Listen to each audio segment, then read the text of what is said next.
바울 사도는 제2차 전도여행 기간인 주후 50년부터 53년 사이 소위 그리스에 속한 데살로니가 도시에 와서 전도를 합니다. 그리고 데살로니가 교회를 개척하게 되었습니다.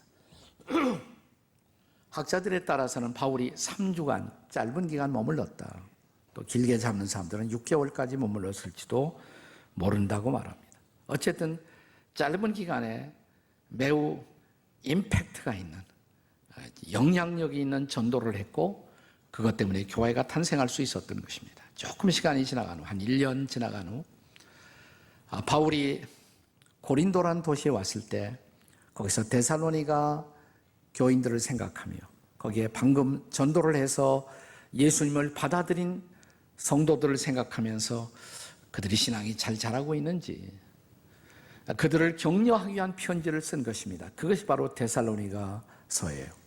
그러니까 이것은 일종의 내가 전도한 사람들을 향한 양육의 편지라고 할 수가 있습니다.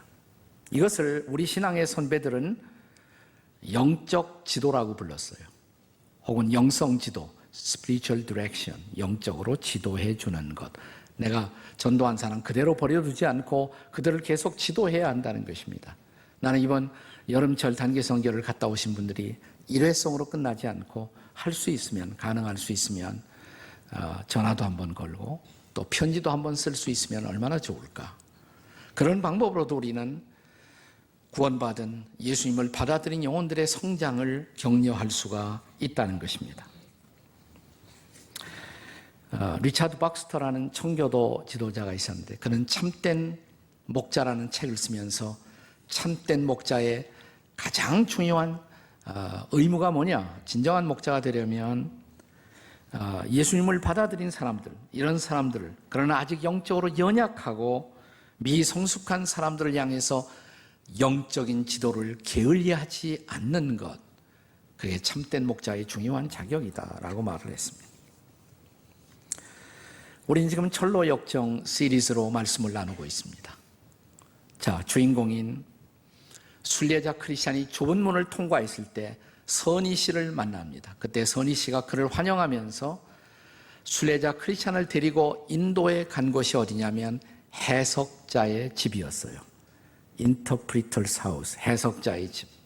이 집에 들어갔더니 해석자가 집을 다 구경시켜 줍니다. 그것은 앞으로 신앙생활에서 경험해야 할 여러 가지 사건들을 미리 보여주는 거예요. 그것이 바로 일종의 영적 지도라고 할 수가 있는 것입니다. 맨 먼저 목자상을 보여주고 그 다음에 방을 하나하나 열면서 여러 가지 광경들을 보여줍니다. 근데 이 모든 것을 두 가지로 나눌 수가 있어요. 그것은 격려하는 것, 경고하는 것, 두 가지입니다. 격려하는 것은 일종의 영적 어미의 기능이에요. 근데 경고하는 것, 이것은 영적 아비의 기능이라고 할 수가 있습니다. 자, 여기 모든 성숙해 가야 할 영혼들을 위한 두 가지의 영적 지도가 있습니다. 이 두 가지 영적 지도가 뭘까요? 그 첫째는 영적 어미의 사랑입니다. 영적 어미로서 사랑을 베푸는 것. 나 그래서 사랑한다고 해서 끝나서 안 돼요. 그것이 내가 지도하는 사람들에게 소망을 주는 소망의 공급으로 나타나야 합니다. 영적 어미를 통한 소망의 공급, 이것이 영적 지도에서 가장 중요한 것이다 이 말입니다. 바울 사도는 데살로니가 성도들에게 내가 사도로서 사도적 권위를 주장하고 여러분께 접근할 수가 있지만 나는 그렇게 여러분을 만나고 싶지 않습니다. 나는 차라리 영적인 유머로서, 어미로서 여러분을 만나고 싶습니다. 그것이 오늘 본문이에요. 7절이죠. 자, 7절 말씀을 다 같이 한번 읽겠습니다. 다 같이 시작. 우리는 그리스도의 사도로서 마땅히 권위를 주장할 수가 있으나 도리어 너희 가운데서 유순한 자가 되어 유모가 자기 자녀를 기름과 같이 하였으나, 나는 여러분에게 유모이기를 원합니다. 나는 유모처럼 여러분에게 사랑을 공급하고 영적인 양식을 공급하고 그렇게 여러분을 사랑하기를 원했습니다. 자, 이 데살로니가의 영혼들, 어린 영혼들을 향한 바울이 짧은 기간이었지만 그들에게 베풀어준 사랑의 본질을 바울은 이어서 이렇게 고백합니다. 다음 절 8절에요. 다 같이 읽겠습니다. 시작. 우리가 이같이 너희를 사모하여 하나님의 복음뿐 아니라 우리의 목숨까지도 너희에게 주기를 기뻐함은 너희가 우리의 사랑하는 자가 됨이라. 여러분, 이렇게 전도하는데 전도가 안 되겠습니까? 생각해 보세요. 다시 한번 이 고백을. 나는 복음만 주기를 원하는 것이 아니라 목숨까지 주기를 원했습니다. 목숨까지 주기를 원하는 사랑으로 접근하는데 어떻게 복음을 안 받아들이겠어요? 네, 이런 사랑이 사람들의 마음을 움직이는 것이죠. 그러나 이 사랑은 단순히 희생만 하는 사랑으로 그쳐서는 안 돼요. 진정한 사랑은 내가 사랑하는 사람들의 미래를 열어줄 수가 있어야 합니다. 내가 자식을 사랑한다. 어머니들의 사랑, 자식들을 위해서 얼마나 희생합니까? 근데 왜 희생을 해요? 자식들이 풋풋하게 자라나는 미래, 그 당당한 미래를 보고 싶어서 부모가 희생을 아끼지 않는 것 아니에요? 네, 그냥만 사랑만 하는 것으로 끝나서는 안 되는 것이죠. 자, 그래서 여기 데살로니가 성도들에게 정말 바울 사도가 보고 싶어한 것이 뭐냐? 그리고 바울이 기뻐했던 것, 데살로니가 성도를 바라보고 기뻐했던 것, 그 고백을 데살로니가 시작되는 데살로니가 전서 1장 3절에서 볼 수가 있어요. 한번 같이 읽어보세요. 시작. 너희의 믿음의 역사와 사랑의 수고와 우리 주 예수 그리스도에 대한 소망의 인내를 우리 하나님 아버지 앞에서 끊임없이 기억하니. 우리는 흔히 믿음, 소망, 사랑 그러면 그게 어디 있어요? 고린도전서 13장. 거기만 있는 줄 아는 사람 있어? 거기만 있는 줄. 성경 도처에 있어요. 여기도 있어요. 여기도. 자, 다시 한번 그냥 읽지 말고 생각하면서 다시 한번 읽어봐요. 자, 데살로니가서 1장 3절 다시 한번. 너희의 믿음의 역사와 사랑의 수고와 우리 주 예수 그리스도에 대한 소망의 인내를 거기까지만 해도 돼요. 뭐가 나왔어요?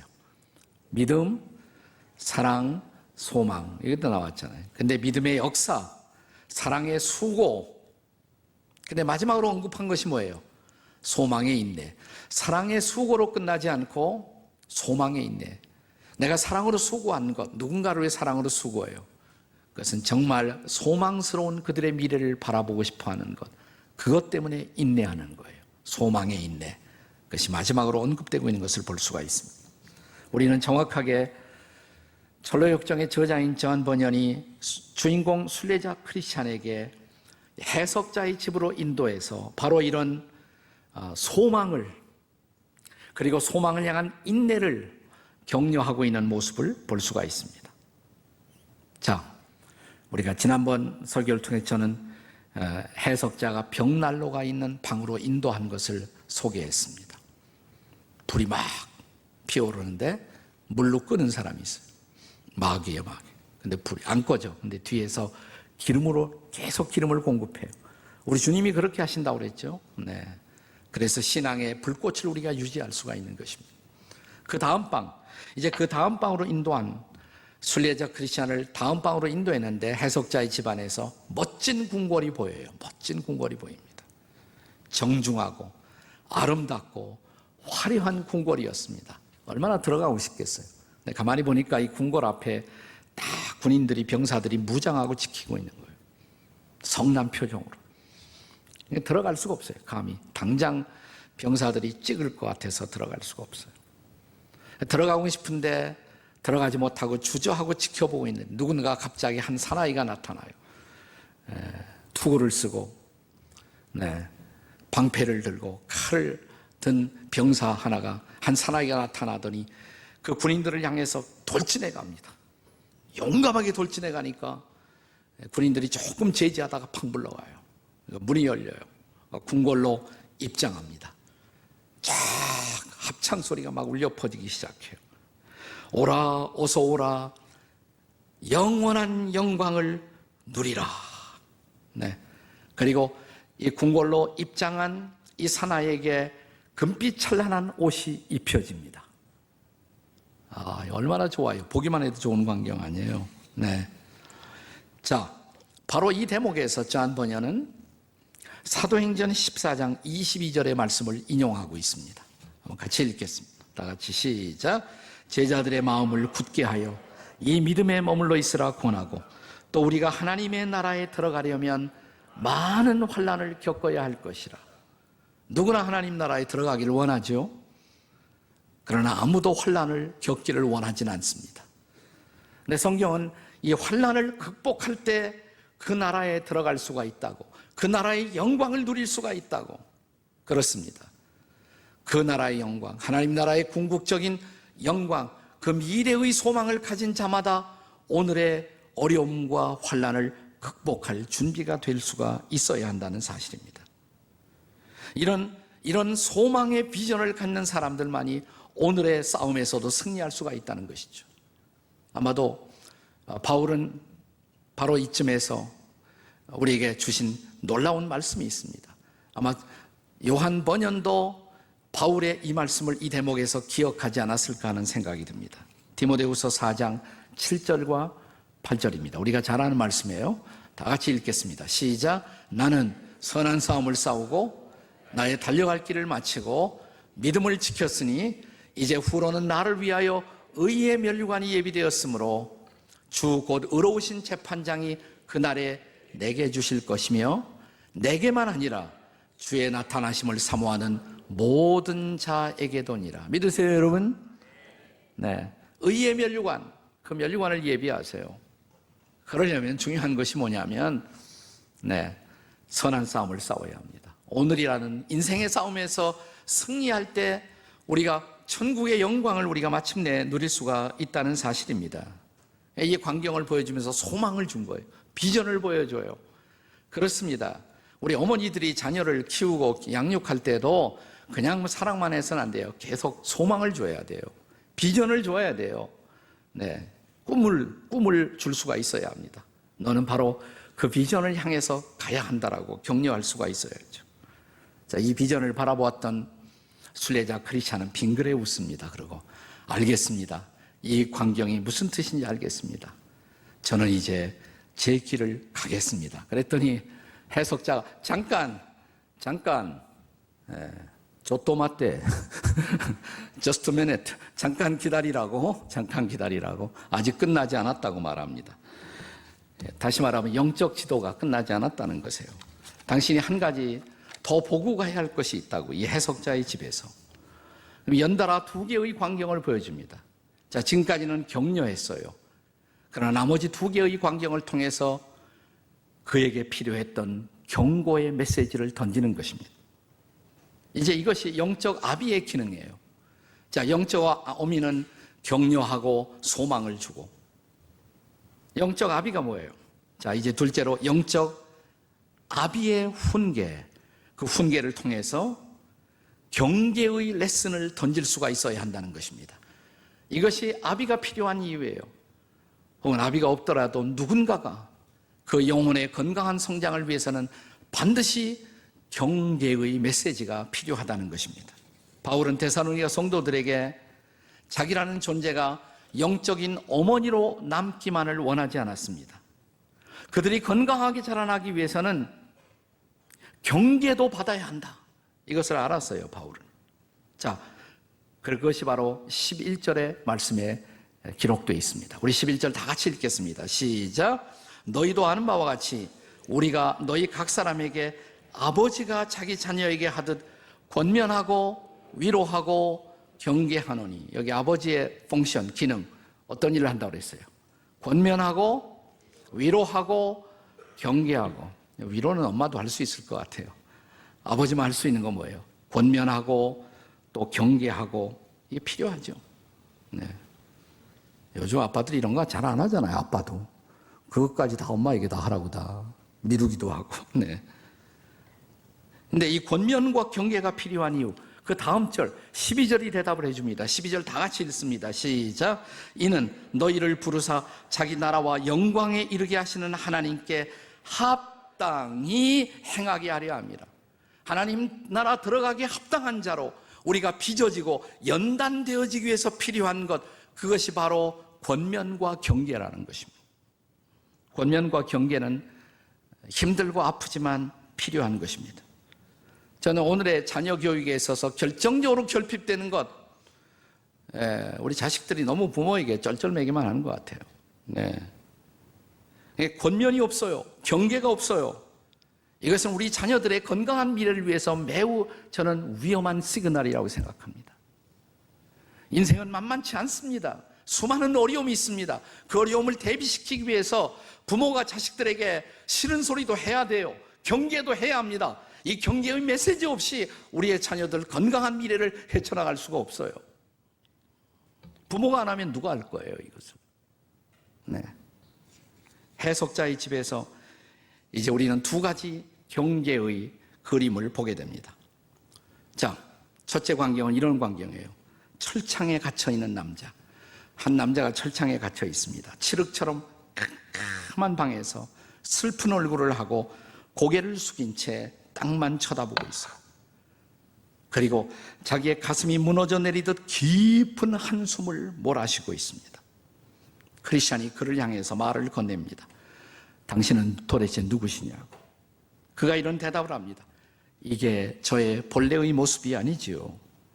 본래 저는 새 예루살렘에 들어가기에 부족함이 없는 당당한 인생을 살던 저였습니다. 근데 어느 날 제가 그만 마귀의 유혹에 빠져서 그 욕심을 따라 살다 보니까 어느 날 제가 철창에 이렇게 갇힌 신세가 되었습니다. 여러분, 욕심대로만 사는 것, 본능대로만 사는 것, 그게 위험한 것입니다. 욕심의 절제가 없는 것, 본능의 절제가 없는 것, 그렇게 살다 보면 나중에 망치는 거예요. 자기 자신을 망치는 거예요. 그리고 철장에 갇힐 수밖에 없습니다. 이어서 그는 철장 안에서 그가 절규하고 있습니다. 나는 이 두 손으로 그분을 십자가에 못 박았습니다. 그분의 인격을 모독했습니다. 그분의 의로움을 짓밟았으며 은혜의 성령을 욕되게 했습니다. 이제 말씀을 읽어도 믿음이 회복되지 못하고 회개하고 싶어도 저는 회개가 되지 않습니다. 이 참담한 광경을 보여주면서 해석자는 크리스찬에게 이렇게 말합니다. 이분의 비참한 처지를 잊지 마십시오. 때로 크리스찬도 이런 자리에 도달할 수 있어요. 그러자 크리스찬은 알겠습니다. 또 조심하면서 이 길을 가겠습니다. 해석자, 잠깐만 하나 더 보고 가셔야 한다. 하나 더. 마지막 광경을 하나 더 보여줍니다.